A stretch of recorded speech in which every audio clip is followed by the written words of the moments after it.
Good morning, students. Today we will demonstrate the anatomical features of larynx in our viscera. Now you know I have already discussed all the topic in our PPT previously, and you know that larynx is very important for us because it is the part of our respiratory organ, and it is also very important because it is responsible for production of voice. So before going to the viscera, I have tried to make a model of the cartilages of larynx. Now you know that larynx is made up of a number of cartilages. Now these cartilages of larynx, they can be classified in two ways. One way is just according to the number of the cartilage, that is paired and unpaired cartilage. What are those? There are some unpaired cartilages like epiglottis. It is a leaf-like cartilage, you know from your diagrams, previous diagrams. So it is a leaf-like cartilages. I have made, I have tried to make that is a shape of the epiglottis. So assuming this is epiglottis, you are seeing from posterior aspect of larynx. Now epiglottis is present just like this. We will again see that in our viscera. Now just below that, this is the lower end of epiglottis. It has one upper end, two lateral borders. You know, I think all these things, posterior surface, anterior surface.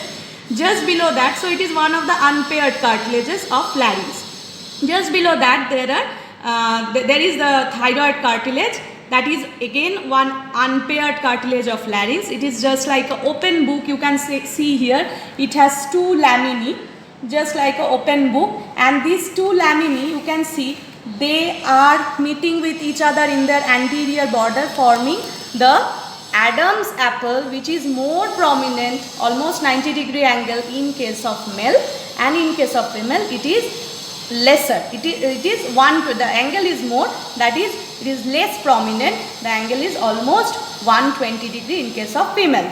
Now thyroid is having two laminae.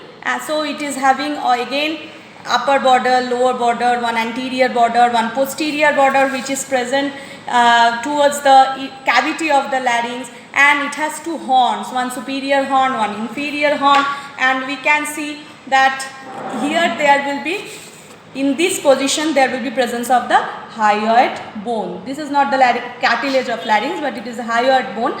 And this hyoid bone will be present like this, and the upper border of the thyroid cartilage will be attached to hyoid bone by thyrohyoid membrane.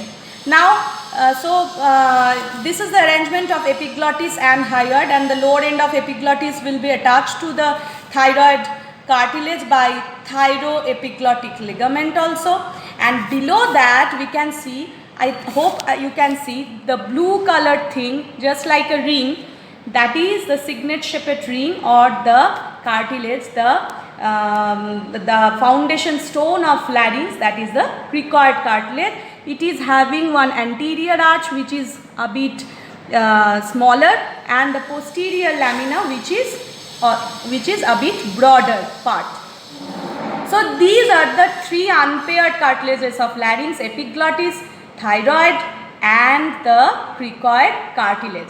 What about the paired cartilages? There are two arytenoid cartilage. Now I think it is I hope that you will make the shapes of the epiglottis. It is just like a pyramid. It has one base, one apex. Just above the apex there are red color, you can see, assuming this is the corniculate cartilage, and it is having two processes. One process is present posteriorly and one process is present anterolaterally, assuming this is the vocal process, and the posterior one is the muscular process of arytenoid cartilage. Now just above that there is corniculate, and which is not present here. The two cuneiform cartilages will be here. So what are the paired cartilages of larynx? Two arytenoid, two corniculate, and two cuneiform cartilage, usually skipping the tritiate one. I am not telling that here. Now according to structure, or according to histology, we can also classify this. Those are, one is hyaline type of cartilage. What are the hyaline type of cartilage?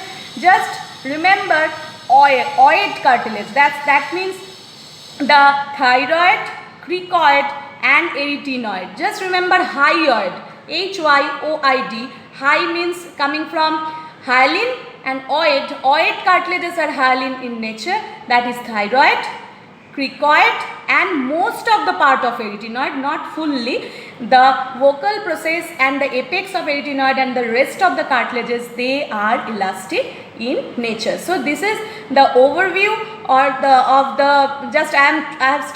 have tried to make the arrangement of the cartilages, and here the cartilages will be present like this, and this rubber band, I am assuming that this is the vocal folds. It is attached anteriorly to the posterior border of thyroid cartilage, and posterior ends will be attached here to the vocal process of arytenoid cartilage. Now after that we should go to viscera, and let's see how we can make out all these things in our viscera.